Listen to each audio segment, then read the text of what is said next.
Hey y'all, what's going on? I hope y'all can hear me. I'm trying not to look too crazy out here. I'm on vacation in South Carolina, and I wasn't going to come on here and do anything because I am on vacation. But after watching the Chicago game on, was it Friday? Whatever day it was, and no, Tuesday, watching the Chicago game on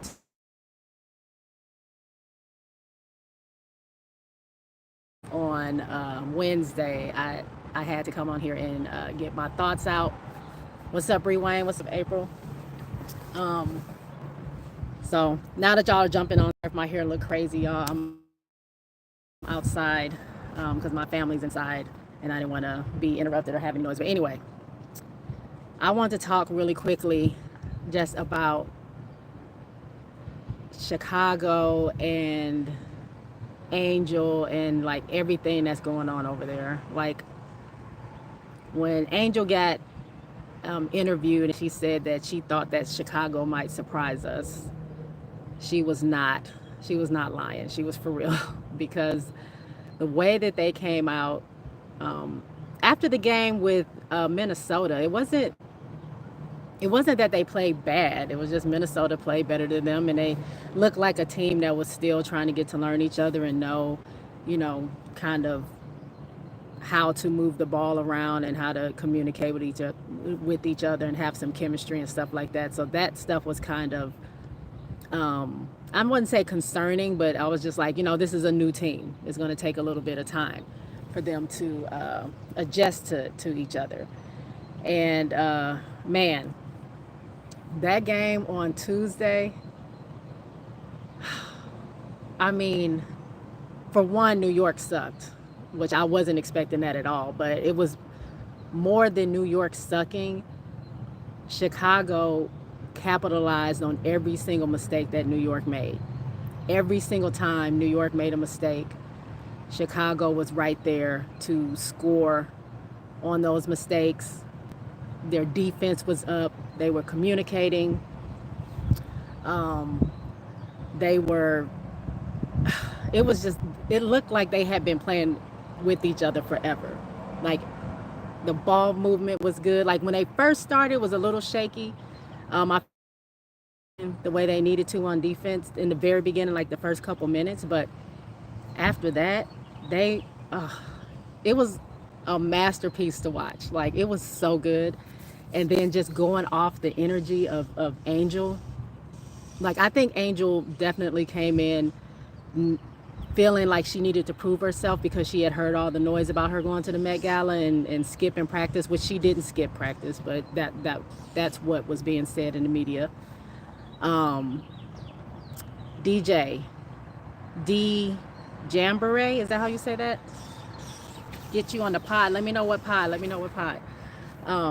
But I think she was just playing with extra energy because she knew that she had to.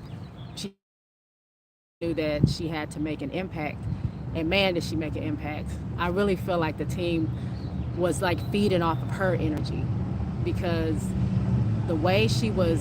If y'all, I'm outside, y'all. So if y'all hear noise, I'm sorry. There's motorcycles going by. A lot of motorcycles. What are we doing here? Sorry if y'all can't hear me real well.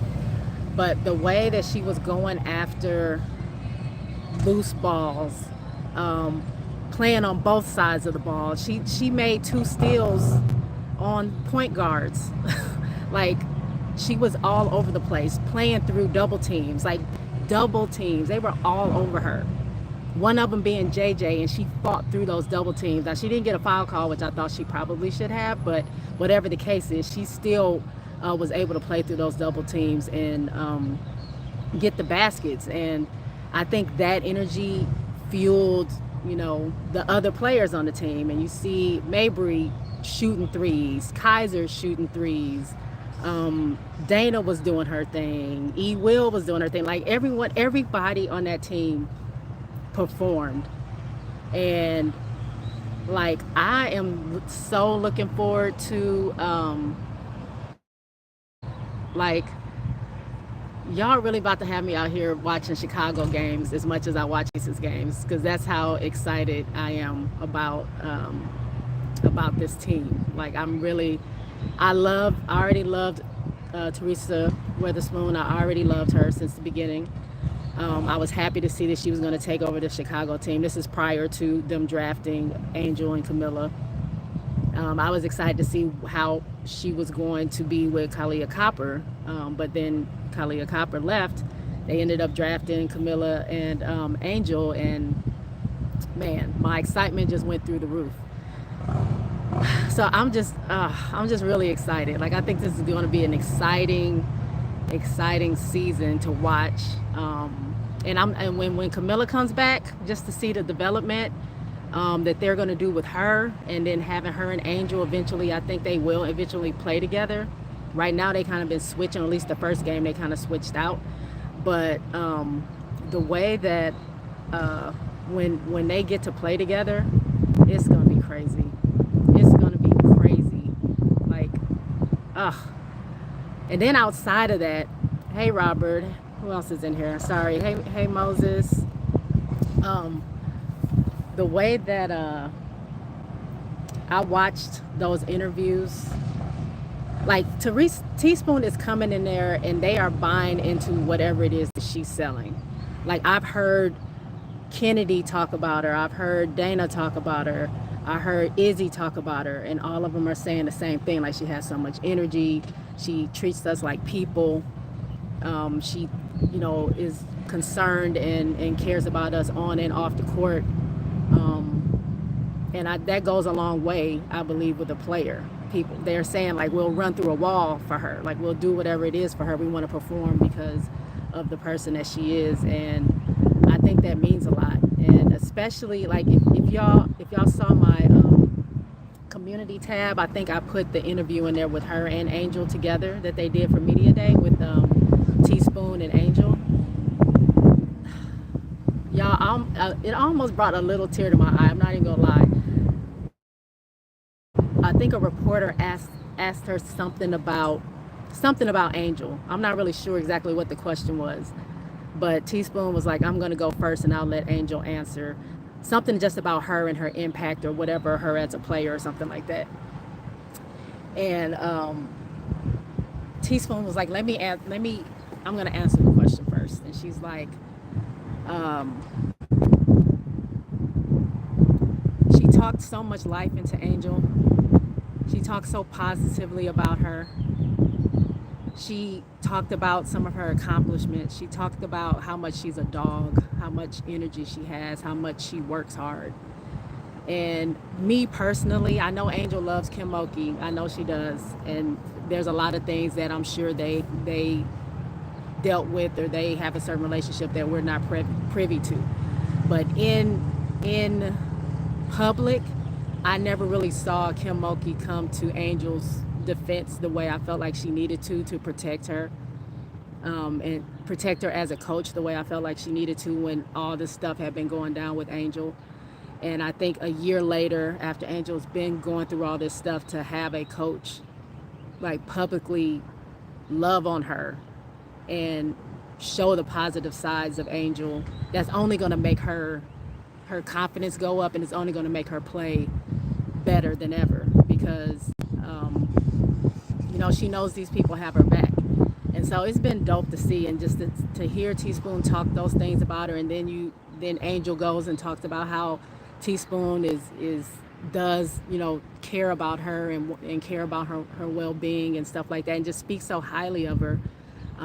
It's dope. And then just to see them kind of playing, like laughing with each other, you can tell they have a genuine relationship. I think they have made a comment, a reporter made a comment to Teaspoon about her makeup, or like what was her skin routine, because she doesn't wear makeup and she still looks really good. And well, not that she doesn't wear makeup, she still looks really good after all these years. Like, she doesn't look like she's aged. And then Angel starts laughing, and then Teaspoon says, yeah, this one right here was telling me I should put on some makeup, and I told her I wasn't. And then later on, the reporter says something about her, hold on, y'all, sorry. Later on, a reporter says something about her watching Teaspoon since she was a kid, and Teaspoon is like, she's like, "Hey, you trying to age me?" And Angel's like, "Don't do that, don't do that."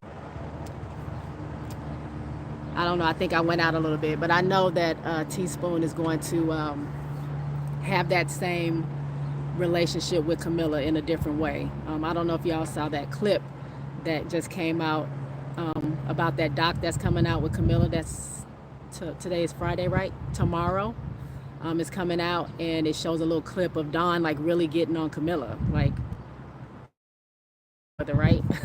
And that's how intense Dawn is, and a lot of people feel like because Teaspoon seems to be this intense person, that's something that Camilla can't take because she seems really shy. But if Camilla can thrive under Dawn, I feel like she can thrive under Teaspoon. And the way that people seem to talk about Teaspoon, I think she can find a way to really get with Camilla and bond with her and get the best out of her that she can. So I think it's going to be really, really good.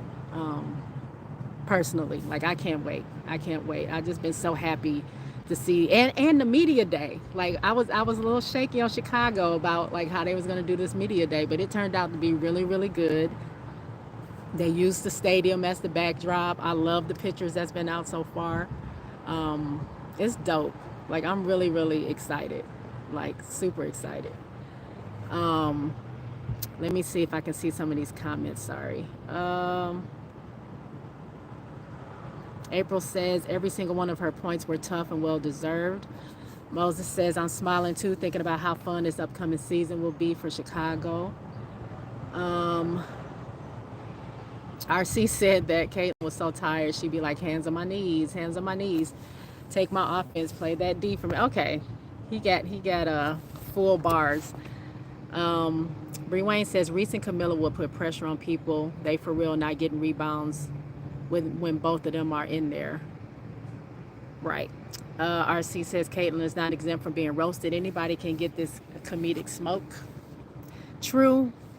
But y'all, those the corn people be after folks, especially on Twitter, on all social media. You can't say nothing about Caitlin without somebody trying to attack you. So RC, I mean, you're safe in here, but I don't know about doing that outside of here. RC says Jay at the beach house somewhere in Miami, Florida. Check her out.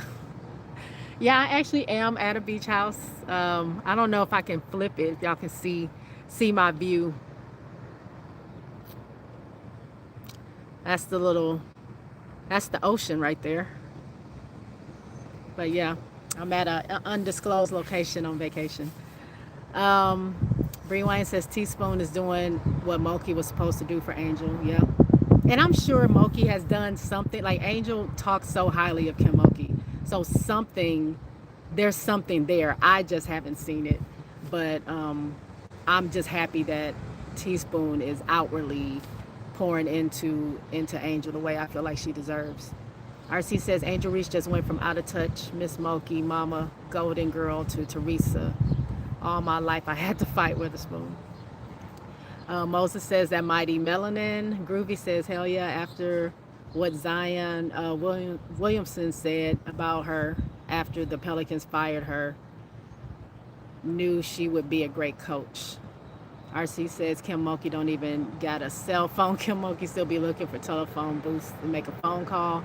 Bree Wayne says, have you watched Brazil's coach? She cusses a lot and gets that dog out of Camilla like FIBA games. That's what Milla needs. Yeah, I never thought that Camilla was too soft for a hard type of coach. Like, people were saying that, but I feel like these coaches know how to handle these players. Like, whether you're hard or whatever, like, once you get to know your player, what's going to get the best out of them. So I'm not worried about Camilla and Teaspoon. I think it's going to be great. Bree Wayne asked RC, how do you think Cece is transitioning? She looked like she was struggling last night. Moses says the corn people. Bree Wayne says, ooh, getting that sun in. RC says the cornflakes. Wow, Jay. Cornflakes, that's a good one. Because you know how they like to call people snowflakes. Cornflakes. I'm using that one. I'm using that one, RC. The cornflakes, because they are definitely, they call people snowflakes because they feel like they're like delicate and very soft and they melt down. Cornflakes. I'm gonna call them cornflakes because they are definitely super sensitive when it comes to anything that you say or don't say about Caitlin. Like if I said something about another player, somebody is gonna come in my comments and tell me something about Caitlin, and I'm just getting tired of that. But yeah, Christy Side's gonna get that. Oh, it's about to rain, y'all. Um, get that ass fired. She really doesn't understand her role as coach, Bree Wayne and Jay. I don't know about that. I mean, I do feel like I don't see anything wrong. Like a lot of people have been talking about what she said in that press conference about CC not necessarily, like she's not either rotating right on offense. She's like hanging out, just waiting for the ball to be given to her on the 3-point line and stuff like that. And she needs to do a little bit more so she can pass the ball to other players because they actually can make those shots. Which I'm gonna have to go inside because it's about to rain. Which I don't see anything wrong with that. I think that is definitely the truth, and I don't see how that would necessarily hurt her game if she were to do that. Like I think if she just continues to add on her game, I don't see um, how improving her game along with a 3-point shot is harmful to her. I think it's only going to make her better. So I think every player can stand to work on something, and she's not on a team where she needs to have to take low goal threes every time just to keep them in the game or to win games. I don't think, Indiana seems to be capable with a lot of the players that they have, especially with Aaliyah Boston, and that the player last night, Lisa Nalisa, whatever her name is, like she was balling. So I think Cece is just used to having all the pressure on her to be able to score. So I think it would benefit her to be able to use some of her other teammates. Eventually, the ball will get back to her, and she can take the shots, the easy shots that she can. But let me see where I left off. Emily says, how's your vacation? It's good. It's been raining like every day that we've been here. But it's been relaxing. I don't have to worry about work. I've just been watching games and tweeting a bunch and putting out stuff on my YouTube. I can't really do a full video, but I did some shorts and I've been posting, trying to keep you guys aware of some of the stuff that I'm seeing, trying to keep y'all engaged. But other than that, I've been relaxing. We went to Tiger Woods has this golf pop stroke, this little putt golf thing called Pop Stroke. We did that last night. I don't remember the first day I got here what we did. I don't think we did much. I was just decompressing from traveling. Today we're going to go to a few places and stuff like that, but just hanging out with the family. It's been cool. RC says the corny and the flaky. Spoiled Brat says, what time does the doc come out? The doc, oh man, go to my community tab, Spoiled Brat, because I have all the details there. I have the times. It's a 4-part. It's a 4-part series. 2 of them are coming on the 11th. 2 of them are coming on the 12th. And I want to say it's coming on 8 Eastern, 7 Central on ABC. And I believe ESPN. But if you go to my community tab, I have it there. I have a trailer there. And then the second slide, I believe, if you could see it somewhere on there, has all the information of where it's going to be. And what time. And then if you can't watch it live, they're going to have it immediately available on ESPN Plus right after that. RC says Spicy Christie Sides is basically trying to turn Caitlin Clark into an ordinary player. She's demanding she limit her 3-pointers. But that's the point. Like, I feel like a lot, how can I put this delicately? I feel like in the same way that KP, when she came out and went into the W, Kelsey Plum, she said a lot of people including herself, lost herself in the fact that she can make shots and the fact that she was scoring a bunch. So even if she only scored 21 points and they won the game, they were like, oh, it's whatever. Like you didn't score your 30 or you didn't score your 40. Like, is she falling off or whatever? And it's kind of like she lost her identity in the fact that she was scoring so much. And I think people are looking at that. Like, Caitlin does not have to shoot logo threes all the time to be a good player. Like, I don't know if that's losing herself. I think, again, she's on a team where she can share the ball and everybody can score. And I think the main thing that matters in the W is winning, so you can get to the playoffs, so you can get to the championship game. Yeah, you want to have some individual accolades, but I mean, a lot of people talk about Caitlin's passing and her facilitating. So, I mean, I don't know why that can't also be a part of her game and she doesn't have to take so many threes. I mean, that's just what I think. I don't know. I mean, you're the fan. You're the fan of her, RC. So I'll take your word over mine. But I just feel like I think that's what everybody was trying to say. There's going to be a transition, and she does not have to, you know, be the sole scorer and shoot all those threes and do all that stuff in order to help her team win these games. Jay already calling to get her fired on Twitter. I know, I've seen it. Rewain also said she said everything right.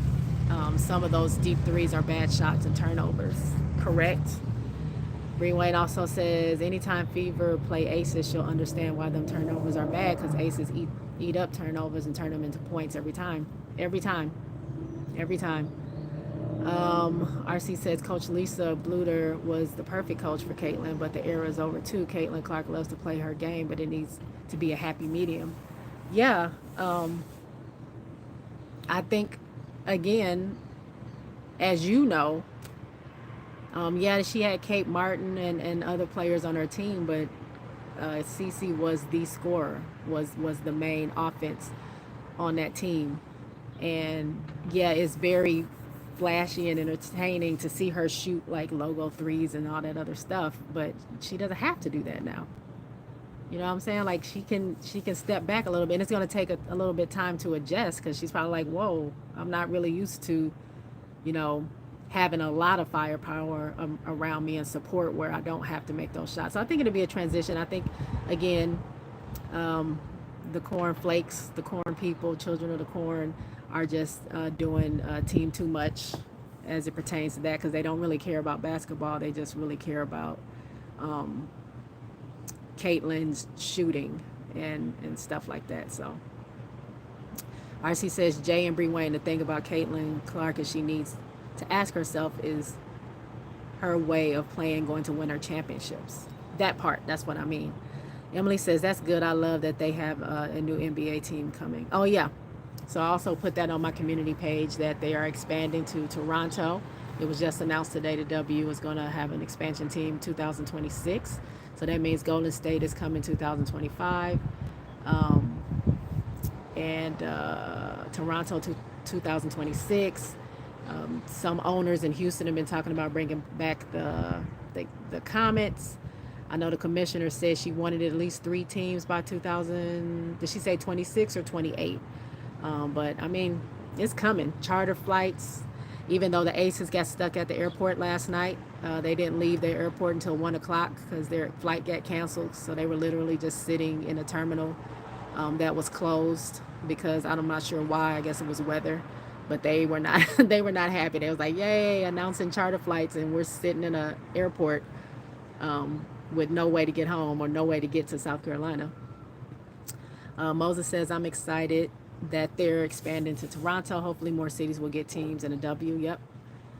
Moses also says, RC, you're asking very valid questions. Bree Wayne says, Chicago Sky will come down to Kaiser and Maxwell.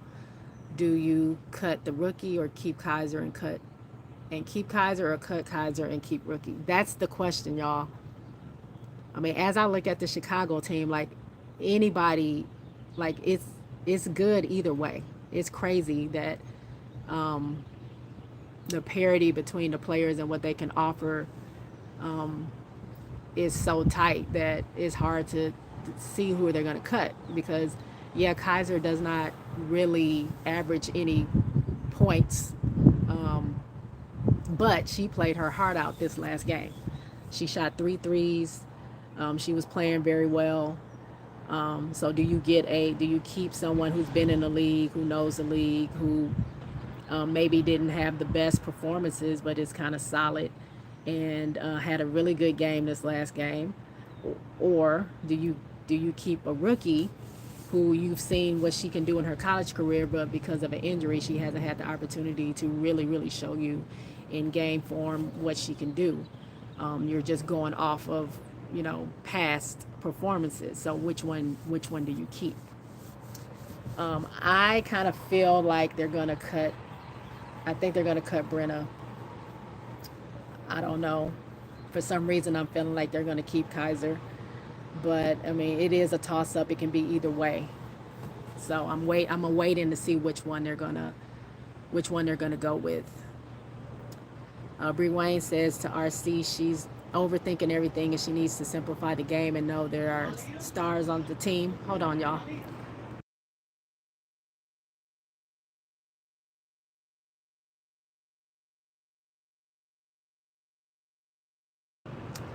Um, RC says, my thing is, unless Leader Bluter is leaving to coach Indiana, there could be a recurring problem for Clark. Wants to be herself. Clark got to meet some coach at halfway at some point. Um, True. Moses says, good point, RC. Bree Wayne says, I'm excited for Sky, but their point guard needs to help each other. Also, they don't close out on 3-point shooters fast enough. It's the only thing I saw. Yeah, they definitely still have work to do. They have work to do. They're not perfect. I just think they had a really good game Tuesday, coupled with the fact that New York stunk it up. But, you know, they have time to work on it. I think we'll start to see some of those breakdowns happen as they start to play some of these other teams. But I mean, I like where they're going. I think they have a good trajectory. RC says, I'm not interested in watching the Iowa Fever. I've seen that play out for me. As an Aces fan, I'm super happy for Kate Martin. That's where my head is at. I can tell you that. MJ says, what are you doing on so early? Is everything okay? I guess I'm West Coast though. I'm on vacation. I'm on the East Coast. I wanted to just come on because I'm going to be busy doing stuff. As a matter of fact, I'm going to be leaving in the next couple minutes because we're about to head out. But I just wanted to get on here real quick and talk about some stuff I had on my mind since on Tuesday I will be going live, and I'm not having my regular show. I'm going to be live with Sess, and we're going to be live during the Aces game. I know she's going to be live for the other games prior to the Aces game, but I'll be on with her for the Aces versus Mercury game. So I won't have my regular show. I'm just going to be on during the game. Bree Wayne wants to know, is Kaiser better consistent shooter than Maxwell? I'm not sure. But y'all, I'm going to head out because I've been summoned. Got to go enjoy the rest of my vacation. But I just wanted to come on and talk to y'all for a second. I'll talk to y'all later. I'll see y'all in my community tab and in the shorts. Check those out. And if y'all follow me on social media, I'm always on Twitter, having a good time. So I'll talk to y'all later. All right. Peace out.